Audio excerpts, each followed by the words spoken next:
On this episode of Spill the Tea with LLIB, we have the incredible Abbey, the Liverpool Doula. So Abbey, spill the tea on what the journey as a woman in business has been like for you so far. So it's been a long one. I started off in the beauty industry 11 years ago, working for myself, being self-employed. And then I decided to take a detour into midwifery. I worked in midwifery, and then I decided, nope, I'm not going to do that. And I'm going to start another business, being a doula, a birth doula, a placenta encapsulation specialist. And I make a range of organic skincare as well. So very holistic. So I'd say it's been ups and downs. The doula business is quite new, supporting women, being of service to people. And yeah, I can't think of anything else to say. Well, it's quite a detour though, isn't it, from beauty? Yeah. So what made you make that leap? So I think the absolute fascination in biology, pregnancy, and I'd look up pregnant and be like, what does it look like? What does it feel like? What does it look like down there? And I was just fascinated. Down there? I just didn't know. I was like, what is going on? I just didn't know. And then I was like, oh, I want to be a midwife. That's what it is. That's what I wanted to do. Love that. I didn't realise that. And then I think I was a doula before I was a midwife. Yeah. So I needed to go into the midwifery to come back out. Oh, wow. And see, that's what I needed to do and be of service to women. I love that. Yeah, that's where we are today. Perfect. So you're placenta encapsulation. Yes. You are a doula, yes, helping women with their births and on that birth journey. Yeah. So what does that look like? So I usually build a relationship with the client around the 6-month mark, and we go through her birth options, a journey, what her ideal birth would look like. Also, advising her on her rights, which is really important to me. Okay. Sometimes the NHS can follow policies, and not every birth has to follow a policy or a certain journey just because a healthcare professional tells them that's what they have to do. So I kind of advise on her rights. I see what her ideal magical birth would look like, and that's kind of the goal that we work towards. And when she's in labour, I support dad, I support the siblings, I support the family, so they can just be in their role as dad, sibling, partner, whatever. I'm there to care, be of service, do the jobs like putting the birth pool up, sieving the poop out the pool. Nice. The what? Out the pool. Changing pads, all of that kind of stuff. I'm there just to be of service, feeding snacks, making sure she's drank enough, giving her a massage, helping with feeding, all of those kinds of things. Where was you when I had my 3 kids? Wow. Like, seriously. Yeah. And even now, when they're not even babies, like, 8-year-olds. It's just like your birth bestie. I'm there at the side cheering you on. And hopefully we've done that much work in the prep that you don't need me.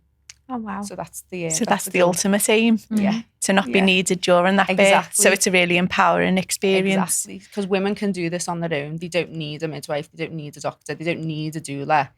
It's knowing that they can do it themselves. So I don't empower them. I help them empower themselves. Wow. So wow. That's the game. It's very like leading ladies then, really, isn't it? It's unlocking that secret that actually the power was within you all the time. Yeah. You just needed that little and it's just a guidance. Reminder. And society conditions us to think we need doctors and we need this and we need that. We don't. We didn't ask anyone like advice on how to get pregnant. Our body did it. Yeah. And our body can do it exactly the same when we're giving birth as well. Yeah. Wow. What a journey. So can you share a pivotal moment or challenge that you've faced in your career so far that's ultimately led to some really valuable insights or lessons on that business journey? I would say because it's quite a heart-led business and I'm being of service to others, it's hard to set boundaries. Yeah. Because people they don't need you, but they're in need of that advice, the care, the nurturing. It's hard to set the boundaries of like how far do I go in giving so much of myself away. That's true. And even things like in the beginning, I didn't really set the boundaries with giving too much time away, even like charging for like petrol and like mileage and stuff, like little things like that. So that's been the biggest challenge, because in my salon business, it was kind of like I had set boundaries. There was salon policies, cancellation policies, deposits. And if you missed your nail appointment, it was tough. Yeah. You missed the nail appointments. With this, people, you can't just be like, tough, I'm not coming, because they need you. Yeah. They don't need me, but it's... They're at the most vulnerable stage, aren't they? And there are loads of questions. And if you've set yourself up to be that go-to to support that person, I suppose there is that tendency, and you've built relationship with that person. It's the borderline between what's work and what's friendship, isn't it? And what would you do because that person was now a friend, and what do you do that you charge for? Yeah, it's like the trust. So it's setting the boundaries in the very beginning and thinking, I'm not doing that. Or it's even setting boundaries and saying, like, I'm here for 2 hours, but at this time I need to leave. Yeah. And knowing that you've got to kind of stick to them. But then it's hard because I've got like 2 of my best friends now are people who I've met through being a doula client. Yeah. So it does come into friendship, but then it's knowing that you've set the boundaries in the beginning, and they appreciate you setting boundaries because then they know where they stand. Yeah. So what would be that like nugget that you could give to other women in business who were facing those challenges? What would be your takeaway? I'd say just sit down and think, what's acceptable to you? What are you happy to give away, as in time-wise? I don't know, I'd say in the birth world, it's a lot of time. So set boundaries of what you would be happy to do. And then even just have a time, say it was time, have a set time in your head and explain to the client, like, this is the time I'm going to need to leave. And then it's like, it needs to be a win-win situation. So you can't give so much of yourself away that they win and you lose, but you can't be so restrictive that you win and they lose. It needs to be where it's like mutually beneficial. I think that's really hard with a service, isn't it? Like, especially if you are the service, sometimes, especially with the networking events, we can get carried away at the end, and, you know, a 2-hour event can turn into like a 4-hour event. And, you know, I absolutely understand where you're coming from in terms of you've got to set that, you know, no, this is a 2-hour gap and this is all I've got to, you know, to give to that today. So no, completely understand. So building a successful business often involves taking calculated risks. Can you share a risk that you've took that's paid off, and how did you approach it? So I'd say I did the midwifery when I was working in the salon. So I had a very successful salon business. So I cut that down to like 2-3 days. Went into the midwifery and I thought, I'm going to have a stable job. I'm going to have job security, sick pay, holiday pay. I'm going to get a pension. You know, I've never had any of that. And then I saw kind of what was happening in the NHS, the trauma, the coercion, the damage they were causing. And I was like, I don't think I can do this, but I don't know what I'm going to do. And the risk was kind of like stepping away from that and starting a business that went against the system.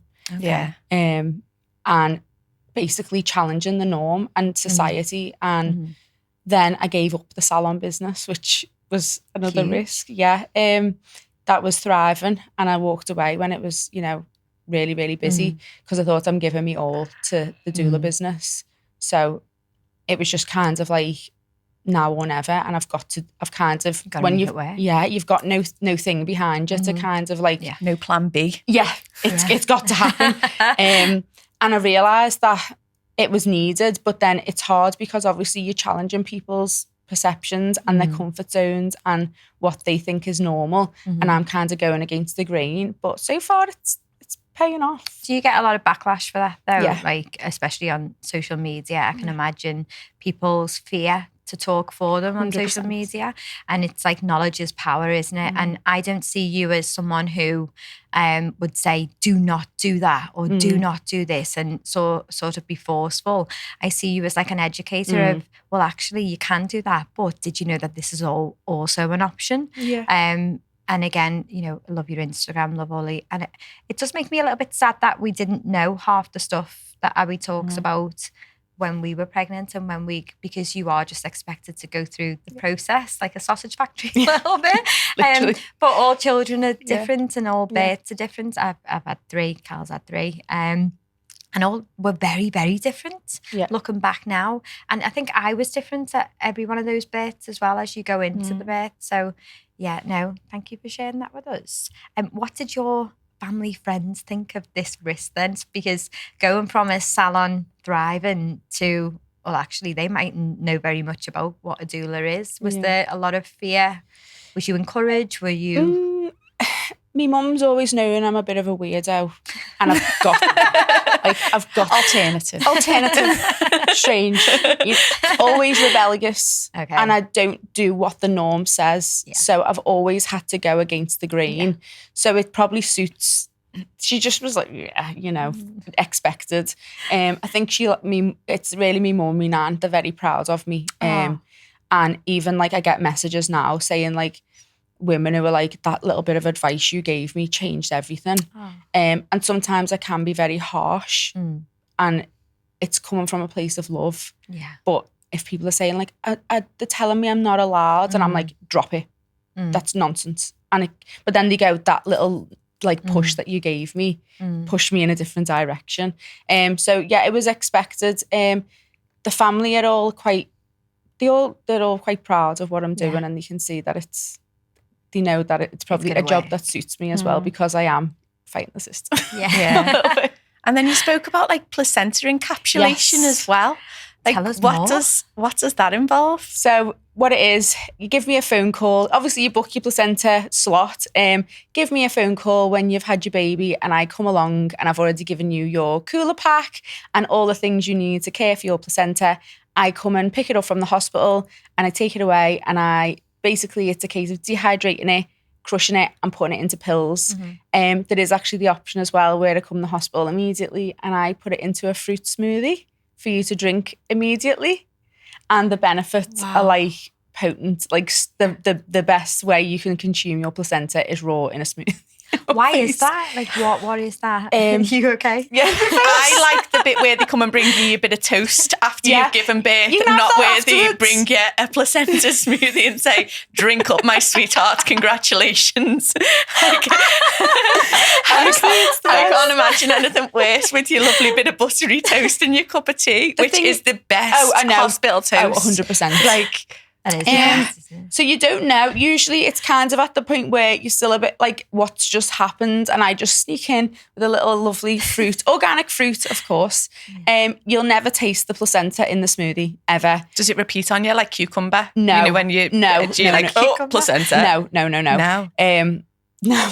So, and it's usually when you're a bit in shock, and I just come in and go, have the smoothie. And you're just like, okay, and it usually just goes down dead easily. And the benefits of that is it's so high in oxytocin, it stops that postpartum bleeding. Women who've had the smoothie have reported the bleeding has stopped within like 4 days. Wow. Women who've had the pills, the bleeding stopped or is really light within a week to 2 weeks. Better mood, less fatigue. It's full of B vitamins, if anyone didn't know. Full of iron, so good for the iron replenishment with the postpartum anemia. Full of stem cells and growth factors, which are helpful for obviously any soft tissue damage as well. So yeah, it is. It's amazing. What happens to your placenta if you don't go down that route then? Because I don't even remember birth. I remember seeing one of your reels chatting about the placenta, and I was thinking, did I give birth to a placenta? I can't get past the placenta smoothie. I'm still here in my own head thinking, like, wow. It's going to be like the cheese and onion crisp. It will be like the cheese and onion crisp. We won't go there with the cheese and onion crisp. Yeah, but I still am stuck on that. Honestly, what happens then to the placenta? Once your placenta is birthed, the midwife will check it over, check it's complete, and usually it'll just get lashed in a biological waste bag and it'll be incinerated. However, some hospitals have been found to be selling placentas secretly to cosmetic and pharmaceutical companies without mother's consent. Yes. Wow. Not to make smoothies. Unfortunately not now. No. But yeah. Downstairs in the hospital, the best smoothies. I've actually had people say like, what about like on the black market with like bodybuilders? Like, because it's full of all stem cells and no. Wow. It should be incinerated. Wow. Yeah. But you have got the right to your placenta. See, now that you've just told me, that makes me sad that mine have been incinerated. Hopefully, I'm not on the black market. You know, my skin's gorgeous. Thanks, mate. So your smoothies. I love that, and it's so like the process that you go through with going to see the woman in the hospital, and that's great for mental health and well-being, just having that person, but also obviously all of the benefits from the placenta as well. The thing is with that as well. So with the placenta client, I try not to do all of them too much, but I can't help it. How do you say? So I do say, if you need me, text me. And I do tend to give out a lot of advice and resources and signposting, which I can't help because I genuinely want women to have a good experience. So, and I think it really is one of the most vulnerable chapters of your life, isn't it? 100%. You know, as a woman, that change is incredible. You go into the hospital as one person, you know, and I know that you don't advocate the hospital side, but you know, you go before birth that you are one person, and after birth you are almost a completely different 100%. person immediately, you know, and that transition can be really, really difficult for lots of people. So I can imagine that it would be really hard not to help and support people through that stage when that's your heart. It's literally like someone said to me, like, Abbey, just stop getting upset about what people are doing. Like, just take the money and do your job, as in the placenta side. And I'm like, oh, I really can't, because it's when you do your doula training, they say, stay unbiased, do that. And I'm like, I can't. It's in me. I need to, you know, share, you know, things. And, you know, it does give me joy, like helping women and seeing. And at the end, they say, like, thank you so much. And I'm like, yes. Like, I had a part in that. Like, that's the best.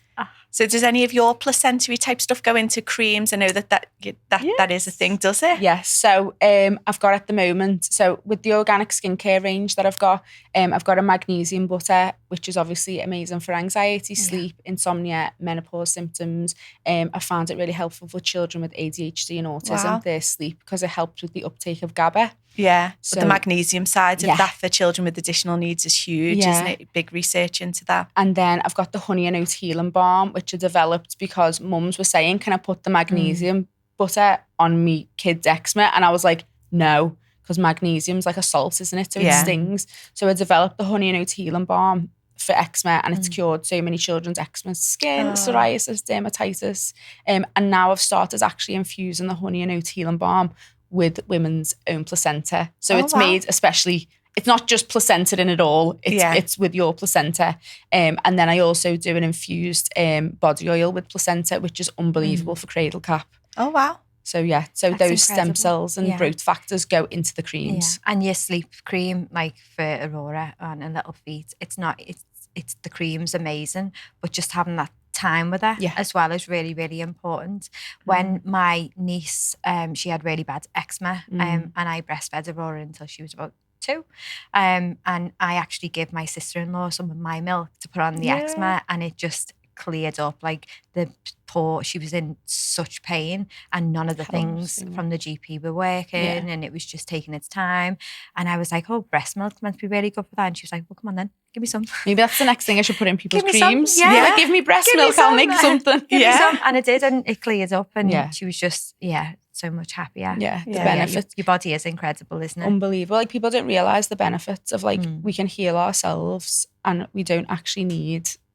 But the reason why there's not that much research into placenta encapsulation is because the pharmaceutical companies won't make any money from you healing yourself. Yeah. So, of course, yeah.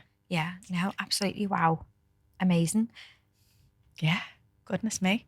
Well, we do have a closing tradition on this podcast, don't we? We do. And it's not around drinking placentas, but it is around how you make the perfect cup of tea. You're going to look at me like...